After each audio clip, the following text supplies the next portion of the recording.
Assalamualaikum warahmatullahi wabarakatuh. Salam sejahtera selalu. Om Swastiastu, Namo Buddhaya. Salam kebajikan, salam sejahtera bagi kita semua. Salam semesta bagi kita semua. Rahayu, rahayu, rahayu, sagung dumati. Saudaraku yang anak cintai, Ana bukan sok teu, namun Ana mengatakan apa adanya, bahwa kehadiran sukma masa silam yang dilahirkan kembali oleh Allah Subhanahu wa Ta'ala ke dalam raga saat ini, yang mana orang-orang pada umumnya di kalangan spiritual menyebutnya dengan nama Sang Kinasih. Itu, wahai saudaraku, banyak yang merindukan, namun banyak juga yang ingin menghancurkan. Orang-orang yang lurus, yang beriman, yang selalu berada di jalan Tuhan, pasti merindukan kedatangannya, karena dia selalu membawa pencerahan dan menyampaikan kalam-kalam ilahi sebagai penyambung lidah dari datukna, yaitu Sayyidina Muhammad Sallallahu Alaihi Wasallam. Namun orang-orang yang beraura negatif, orang-orang yang bengkok, yang suka melenceng, yang suka korup, pasti membenci kedatangannya. Mereka ingin menghancurkannya, bahkan ingin memindahkannya. Itu sudah lama, wahai saudaraku. Bahkan ingin membunuhnya. Hal itu sudah terjadi lama. Bahkan negara luar negeri yang selalu berperang itu tidak Ana sebutkannya, karena salah satunya juga mengincar kematiannya.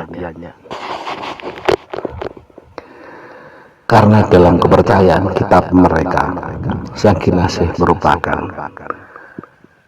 manifestasi dari ruh Sayyidina Hasan, cucu Rasulullah, yang telah tiada dan dilahirkan kembali dalam raga itu.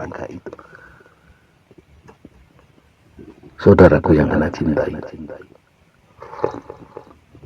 kenapa dari kalangan spiritual yang banyak mendeteksi keberadaan Sang Kinasih? Karena, wahai saudaraku,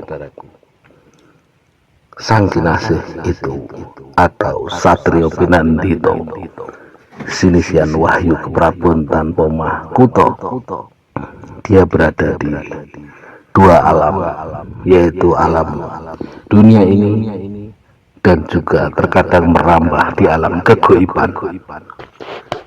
Dan yang bisa memasuki alam kegoiban adalah mereka, beliau-beliau, orang yang mempelajari kebatinan, yang mendalami ilmu supranatural, dan mereka-mereka yang tahu tentang alam spiritual. Jadi seperti itu, wahai saudaraku. Mungkin bagi penganut agama Islam, reinkarnasi tidak ada dalam ajaran Islam. Namun di abad 21, di akhir zaman, Allah Subhanahu wa Ta'ala mengkhususkan abad itu, yang mana Allah melahirkan sukma-sukma masa silam, ruh-ruh aulia, untuk membantu perjuangan kekasih akhir zaman, dan ruh-ruh tentara penentang ajaran Tuhan masa lalu. Tentara-tentara Fir'aun juga dilahirkan kembali oleh Allah, dititiskan kepada para durjana-durjana, pengikut para dajjal-dajjal itu, wahai saudara. Dajjal itu, wahai saudaraku, ada yang memang sudah dinas oleh Tuhan, yang bermata satu, yang sekarang masih terikat di salah satu pulau terpencil di luar negeri sana, itu di perbatasan pulau Laut Merah, saudara. Namun para pengikut Dajjal yang telah dilahirkan kembali dari para orang-orang durjana dan juga tentara-tentara yang melanggar aturan Tuhan, yaitu tentara Fir'aun, dititiskan kembali ke raga-raga saat ini, juga mempunyai karakter dan jiwa seperti Dajjal. Saudaraku yang Tuhan cintai, kenapa Ana mengatakan ini?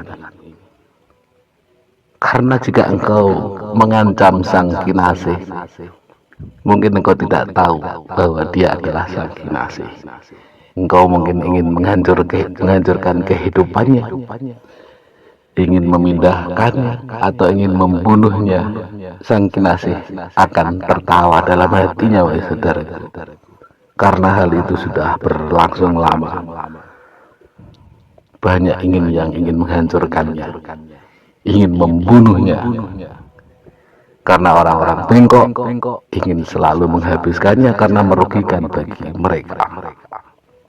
Namun Allah Subhanahu wa Ta'ala melindungi sang kinasih, wahai saudaraku, karena sang kinasih itu diciptakan oleh Allah di akhir zaman untuk menyampaikan kalam-kalam ilahi yang merupakan kehendak oleh Allah sebagai perpanjangan. Namun sang kinasih selalu berdharma di dalam diam, selalu memberikan suatu manfaat kepada sesama, namun selalu menutupi kebaikannya. Jika engkau mengatakan, jika engkau menteriakkan bahasa, tidak hanya cukup dengan popularitas, elektabilitas, dan juga tidak cukup dengan sebuah etos, semua itu tidak dibutuhkan sang kinasih. Karena sang kinasih kekasih Allah di akhir zaman itu, wali malamatiyah, hanya berdharma yang suci, melaksanakan kehendak ilahi, tak membutuhkan semua itu. Baik saudaraku, jika suatu ketika sang kinasih dipaksa oleh alam untuk melakukan sesuatu yang merupakan takdirnya, semua yang dilakukannya hanya menjalani perintah Tuhan. Terkadang asing buatmu, terkadang sangat aneh menurutmu, karena engkau selalu menuruti logika dan keegoanmu. Tatkala tidak sesuai dengan hati nuranimu, engkau menentangnya, engkau tidak melaksanakannya, bahkan engkau menganggap pendapatmu yang paling baik, padahal semua itu hanya berasal dari logikamu sendiri, berasal dari keegoanmu sendiri. Tatkala seseorang sudah 100% menjalankan perintah Tuhan yang Maha Agung, mau merugikan atau tidak, tak ada kerugian baginya, karena dia hanya menjalankan perintah Tuhan. Karena Tuhan memerintahkan sesuatu, mungkin tidak baik menurutmu, namun itu yang terbaik buatmu. Saudaraku yang amat cintai, itu saja yang dapat Ana sampaikan, yang dapat Ana lihat dari bahasa sir, sesuatu yang sifatnya sirul asrar, rahasia di dalam rahasia, yang berhasil Ana tangkap secara bil wahdi wal ilham dari ayat kauniyah, ayat gejolak alam yang terjadi di sekeliling Ana. Semoga manfaat, rahayu semuanya. Salam sejahtera selalu.